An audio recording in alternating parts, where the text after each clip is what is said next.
So, Dr. Asim, now that you've seen so many things, you've seen this crucial part of your career. You've done wonderfully well in your career, and you've treated people. You are the hero of today's time, and you've We all seen are. people die. You've seen your patients die. I mean, I think that's that could be really taxing on the brain as well.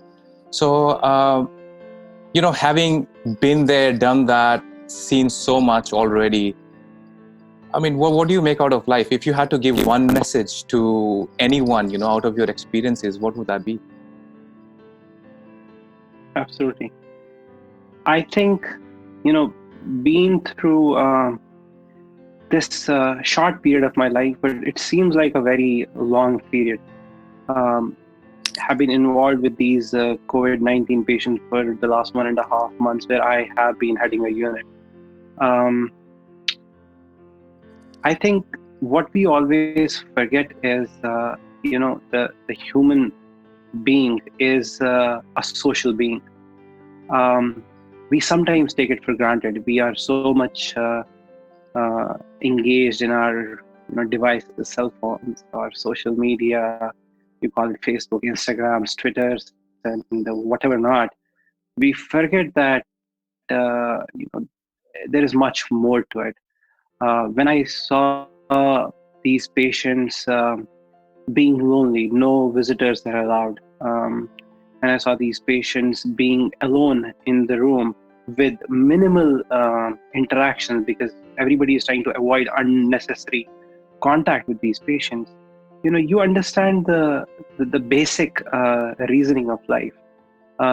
Human beings are social animals. You are going to succumb to your loneliness if you are not social. So one thing which I learned is, I think I started appreciating family more. I think I have started appreciating togetherness more.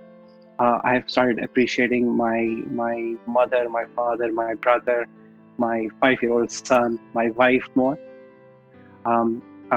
Recently, we probably a week back, we decided to have a period of time, in the evening, where we put all our cell phones in a basket for a couple of hours, so that there is no distraction. So I think this made me realize, when I saw those patients lonely in their rooms, literally desperate for any human connection, it really touched my soul, and I really felt that we take our social life very for granted, which I hope we understand after this lockdown. The other thing which I would emphasize here is, it's a moral obligation, and again, this came out of a realization from whatever is going on right now. It's a moral obligation for us to help whosoever is in need. I give you a small example of a tray was just lying for the lunch there, and when I went in, the patient was not doing well and had no appetite, was not eating properly. Me talking to the patient, just probably trying to say something good, though I was wearing a full-on PPE. They couldn't see me smiling. They probably were I was very difficult to hear also. But just me being in the room, trying to console somebody, motivated them. And I was able to, feed a couple of my patients. And my nurses told me that they were not eating for probably a day or so. So, positive reinforcement, showing your compassion, gets its way. And I saw people responding to not medicines, responding to the emotion, responding to compassion. Sure. So realize that and work on that. That is going to take us a long way. Yeah, Dr. Asim, whatever work you're doing, man, seriously, I mean, your fraternity deserves a big round of applause, to be honest. I would personally, just stand up and applaud for you guys. Trust me. I know, man, I really appreciate it. And thanks for coming on the show, by the way. Thank you so much, Abhishek. I think what I did was the least I could have done. There are a lot of people who have done a lot more. I think kudos to them, hats off to them.